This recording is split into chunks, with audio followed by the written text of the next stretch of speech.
Hi, my name is Brian Latta, and this is my case study into Internet use violations for EDL 850 School Law. Category 1 is problem identification and analysis.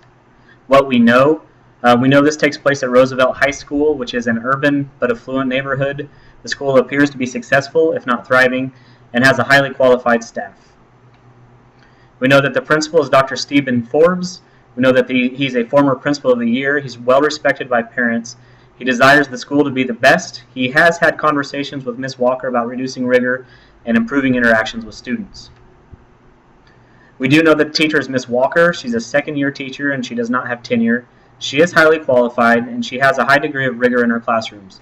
She is intense and serious about her instructional methodologies, and Dr. Forbes has spoken with her about improving the classroom climate. The students and parents, we know that the parents are affluent. We know that the students are highly competitive.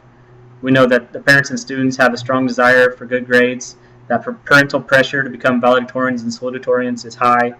Parents and students have complained about the workload and instructional quality in Mrs. Walker's class. We know that a malicious website and email, that Ms. Walker received an anonymous email that asked her to visit a website that was malicious and was highly critical of her personal behaviors, contained vulgar comments about the rigor of her classes, and asked the question, "Who wants Miss Walker to disappear?" which was perceived as a threat by Miss Walker.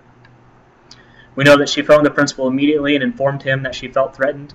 She believes the website was created by a student named Randy, and that the principal was going to speak with Randy and possibly the district technology person, and that the principal made copies of the website and email for evidence. What do we need to know? Those unanswered questions. Who sent the email and who made the website? Can Ms. Walker continue to teach at Roosevelt High despite being threatened? If so, is she willing to take suggestions and make meaningful improvements to her classroom climate and her communication skills? If we find the creator of the website, what are our options for discipline? Can we conduct an investigation that protects the student's privacy and also doesn't damage Ms. Walker's classroom climate and her personal reputation any further? Does a communication gap exist between Dr. Forbes and Ms. Walker? Was his expectations clear, and did she understand? And finally, was she being passively defiant and not following his suggestions for improving the class? The problem identified is that the teacher, Ms. Walker, has received an anonymous email informing her of a website that was highly critical of her personal behaviors, contained vulgar comments about the rigor of her classes, and asked the question, "Who wants Ms. Walker to disappear?" which was perceived as a threat by Ms. Walker.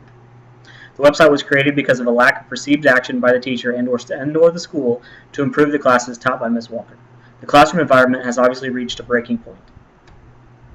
The proposed plan of action, Category 2. Step 1, we need to identify the creator of the website and see to Ms. Walker's well-being.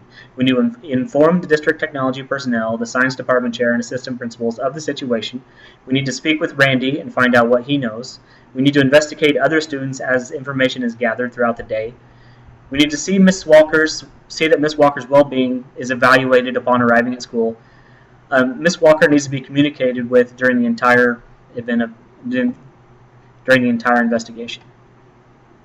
Step 2, we need to discipline the creator. We need to determine if the website was a threat or just a call for action, maybe a boycott. Follow the school and district guidelines and recommendations for the punishment of the creator and communication of the situation with the parents. We need to improve Ms. Walker's rigor and methodologies. We need to meet with Ms. Walker and provide a written plan of improvement per the district guidelines. We need to frequently observe Ms. Walker's classes, and we need to document everything. Category 3, promoting the success of all students. There was no rush to judgment or accusation. I will exhaust all means necessary to find the responsible parties. I will instruct Ms. Walker to continue teaching her classes and not approach the subject of the website with her students while the investigation is ongoing. Keeping the situation confidential or on a limited need-to-know basis. Enlist help from the building or district technology people and school resource officers as needed. Providing the teacher with additional help to improve her methodologies, pedagogies, communication skills, and ultimately her teaching skills. Ms. Walker needs to keep the parents up to date and communicate often. Category 4, reflection and debriefing on what I was thinking, feeling, and valuing, and identification of unresolved issues. I wondered about the amount of rigor in Ms. Walker's class. Was it as difficult as perceived? I thought about Ms. Walker's predecessor. Was this a well-liked teacher? What was the perception of him or her? Why was the teacher replaced? Was retirement, relocation, dismissal? I thought that the situation reached a boiling point because the teacher was unwilling to reflect on her classes and teachings and make meaningful changes as prescribed by Dr. Forbes, and ultimately I felt she brought a little bit upon herself.